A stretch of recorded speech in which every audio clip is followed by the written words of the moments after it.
안녕하세요. 자기책 읽어주는 남자, 자책남 사무엘조 목사입니다. 오늘은 제1권 당신은 누구십니까? 제10장 영이신 하나님, 성령 하나님을 읽어드리는 시간입니다. 요한복음 4장 24절입니다. 하나님은 영이시니 예배하는 자가 신령과 진정으로 예배할지니라. 요한복음 3장 8절입니다. 바람이 입으로 불매 내가 그 소리를 들어도 어디서 오며 어디로 가는지 알지 못하나니 성령으로 난 사람도 이러하니라. 빛의 근원이신 하나님의 뜻이 나타날 때는 말씀이 나가는 동시에 하나님의 빛이 발산됩니다. 이 빛은 하나님의 뜻대로 모든 것을 이루며 나가십니다. 이 빛은 물질이 아닙니다. 살아 역사하시는 영의 빛이십니다. 하나님의 뜻대로 이루어 나가시는 능력의 빛이십니다. 이 빛은 사람의 육신의 눈으로는 볼 수가 없습니다. 이 빛이 바로 하나님의 뜻을 이루시는 하나님이시기 때문입니다. 그래서 주님은 밤에 가만히 찾아온 니고데모에게 바람이 임의로 불매 내가 그 소리를 들어도 어디서 오며 어디로 가는지 알지 못한다고 말씀하셨습니다. 그리고 성령으로 난 사람도 이러하다고 말씀하셨습니다. 이 빛이신 성령 하나님을 만나신 분들이 있습니다. 모세는 하나님께 원컨대 주의 영광을 내게 보이소서라고 말하였습니다. 그러자 하나님께서는 내가 내 얼굴을 보지 못하리니 나를 보고 살 자가 없음이라고 말씀하셨습니다. 어둠으로 구성된 육체를 가진 인간은 빛의 근원이신 하나님 앞에 설 수도 없고 볼 수도 없습니다. 빛이 비추면 어두움은 사라집니다. 그러므로 어두움을 근원으로 하는 물질인 육체는 하나님의 빛 앞에 섰을 때 분해되어 버릴 것입니다.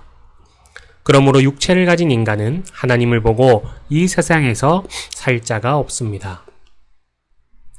육체를 가진 인간은 뜨거운 불 속에서 살 수 없습니다. 그러므로 하나님의 상징인 태양 앞에 설 수 없는 이치와 마찬가지입니다.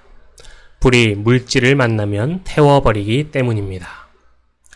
그래서 이스라엘의 광야 교회와 구약 시대의 하나님의 임재 상징인 지성소에는 대제사장만이 들어갈 수가 있었습니다.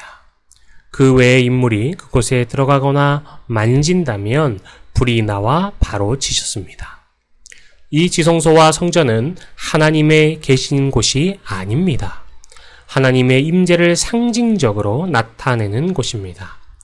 하나님께서는 그곳을 거룩하게 구별하여 그분의 이름을 영영히 그곳에 두신다고 하셨습니다. 그리고 하나님의 눈과 마음을 항상 거기에 두신다고 하셨습니다.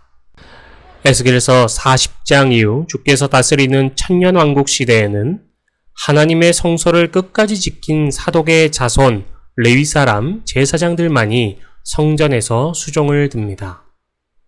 그리고 하나님만 통행하시는 성소 동쪽을 향한 바깥문은 왕, 즉 재림하신 예수 그리스도만이 이 문으로 들어와 거기 앉아서 하나님 앞에서 음식을 먹고 그 길로 나갈 수 있다라고 에스겔서 44장 3절에 기록하고 있습니다. 새하늘과 새 땅 시대에 하늘로부터 내려오는 거룩한 성 새 예루살렘은 성 안에 성전이 없습니다.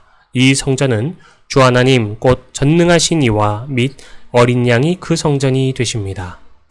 그러므로 그 성은 해나 달이 필요 없습니다. 하나님께서 그분의 영광으로 직접 비추십니다. 그리고 어린 양이 그 등이 되신다고 하십니다. 그러므로 육신을 가진 인간은 하나님을 볼 수도 없고 하나님 앞에 설 수도 없습니다. 단지 하나님의 영광만을 볼 수 있을 따름입니다. 그래서 하나님께서는 모세를 반석 틈에 두셨습니다. 그리고 하나님께서 지나가실 때 손으로 모세를 덮으셨습니다. 지나가신 후에는 손을 거두셨고 하나님의 영광, 즉 지나가신 뒤에 비추는 후광만 보이게 하신 것입니다. 이 하나님의 영광이 바로 성령님이시며 그분 역시 하나님이십니다. 그분은 성부 하나님의 뜻을 이루시는 하나님이십니다. 그러므로 하나님의 영광이 되십니다.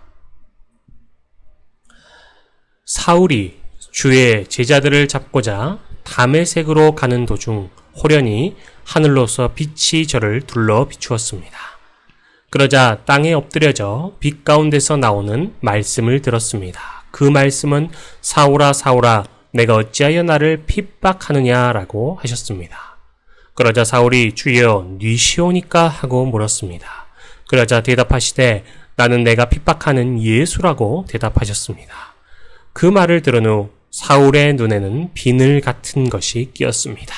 바로 이 빛이 하나님의 영광이며 성령님이신 것입니다. 사울은 이 사건으로 성령의 충만함을 받게 되었습니다. 만일 하나님께서 바울의 눈을 비늘로 덮지 않으셨다면 사울은 자기 죄 중에 죽었을 것입니다. 사울 후에 아나니아가 안수할 때까지 눈에서 비늘 같은 것이 벗겨지지 않았습니다. 이 빛은 황금색에 흰색이 섞여 있는 빛입니다. 색의 삼원색은 빨강, 노랑, 파랑입니다.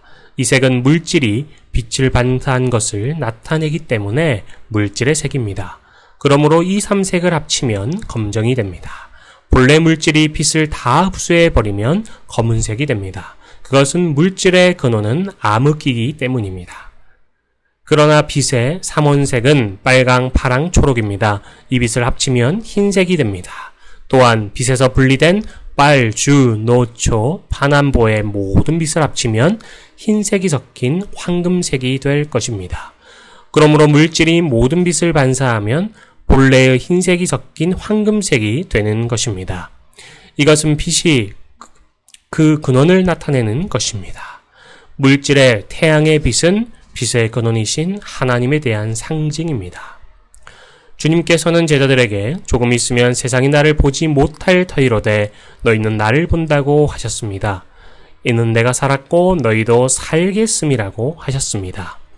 그 일을 위하여 내가 너희를 고와 같이 버려두지 아니하고 너희에게로 오리라고 하셨습니다.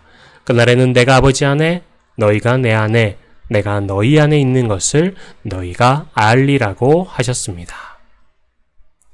주님께서는 내가 아버지께 구하겠으니 그가 또 다른 보혜사, 돕는 자, 중재자, 변호자, 위안자인 바로 보혜사를 너희에게 주사 영원토록 너희와 함께 있게 하신다고 하셨습니다. 그분은 진리의 영입니다.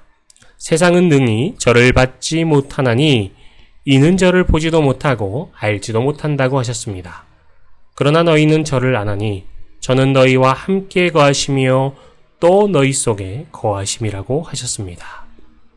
보혜사 곧 아버지께서 내 이름으로 보내실 성령 그가 너희에게 모든 것을 가르치시고 내가 너희에게 말한 모든 것을 생각나게 하신다고 하셨습니다. 그리고 평안을 너희에게 주더니 곧 나의 평안을 너희에게 준다고 하셨습니다. 내가 너희에게 주는 것은 세상이 주는 것 같지 아니하다고 하셨습니다. 그러므로 너희는 마음에 근심도 말고 두려워하지도 말라고 하셨습니다. 성령이 우리와 함께 거하시면 우리는 주님을 사랑하게 되고 주님의 계명을 지키게 됩니다. 사람이 주님을 사랑하면 주님의 말씀을 지키게 됩니다.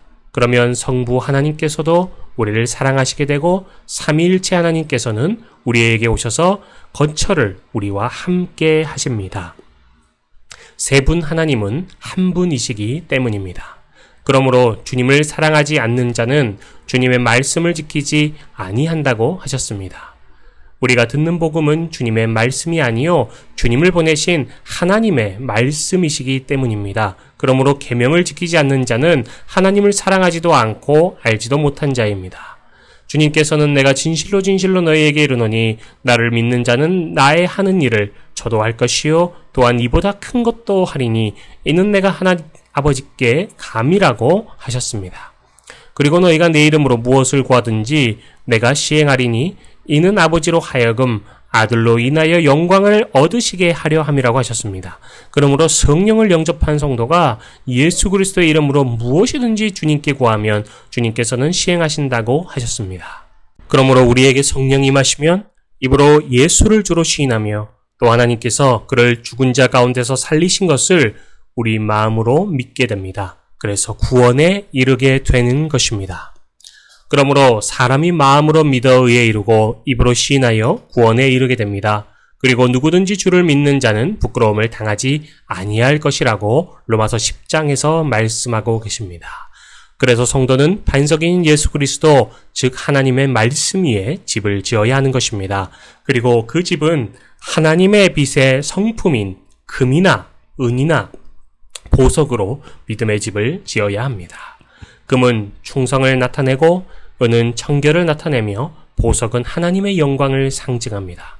그러므로 성도는 하나님의 말씀에 대한 충성과 청결을 기초로 하여 하나님의 영광을 나타내기 위하여 자기의 믿음의 집을 지어야 합니다. 그럴 때만이 성도는 주님을 닮아갈 수 있는 것입니다. 그리고 하나님께 인정받을 수 있습니다. 그리고 하나님의 영광을 나타내는 일에 쓰임을 받게 됩니다. 그래서 후에 성도가 받을 면류관도 금으로 된 면류관, 은으로 된 면류관, 보석으로 된 면류관인 것입니다. 죽게 죽도록 목숨을 바쳐 충성한 자는 금으로 된 면류관을 받게 됩니다. 금은 변질되지 않습니다. 바로 아브라함과 같은 신앙인 것입니다. 그리고 오로지 주님만 의지하고 주님만 바라며 순종과 기도와 봉사로 자기를 청결하게 하는 자는 은으로 된 면류관을 받게 됩니다. 이삭은 이 믿음의 표상입니다. 그리고 하나님의 뜻을 이루기 위하여 많은 사람을 하나님께 인도한 성도는 보석으로 된 면류관을 받게 됩니다. 보석은 하나님의 영광을 나타내기 때문입니다. 바로 야곱과 같은 믿음인 것입니다.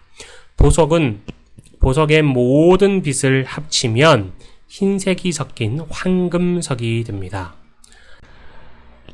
요한계시록 21장 18절에서 21절 말씀에서 하나님께로부터 하늘에서 내려오는 새 예루살렘 성은 그 성곽은 벽옥으로 쌓였고 그 성은 정금인데 맑은 유리 같더라.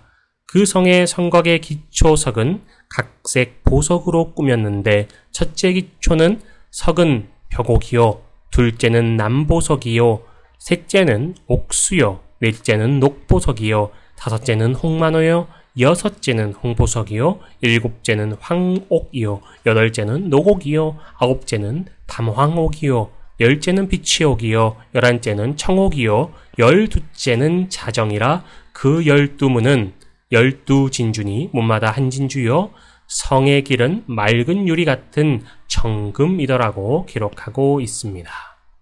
새 예루살렘 성은 정금과 각종 좋은 보석, 진주로 꾸며져 있습니다. 이것이 최종적으로 완성된 빛과 어두움의 조화인 교회의 완성된 모습입니다. 정금과 각종 좋은 보석의 근원은 하나님이십니다. 그러므로 성도는 세상의 각종 좋은 선물은 다 하나님으로부터 온다는 것을 믿어야 합니다. 그러므로 성도는 세상의 물질에 현혹되어서는 안 되는 것입니다. 세상의 금은 보석은 하나님께서 오는 각양 좋은 것을 상징적으로 보여주는 것입니다. 성도가 오로지 주님만 바라보고 나그네 삶을 살아가는 이유가 여기에 있는 것입니다. 이기는 자는 영생뿐만 아니라 이 보물로 장식된 면류관을 받습니다. 그러므로 성도는 눈앞에 보이는 상징적인 것을 쫓는 자가 아닙니다. 영원한 실체를 바라는 자들입니다. 이러한 각양 좋은 것들은 성령 하나님이신 빛으로 만들어지는 것들입니다. 그래서 성령 하나님께서 우리에게 내주하시면 아무리 악한 자일지라도 선한 자로 바뀌게 되는 것입니다. 그러므로 성령 하나님은 성부 하나님의 뜻을 이루시는 하나님이십니다.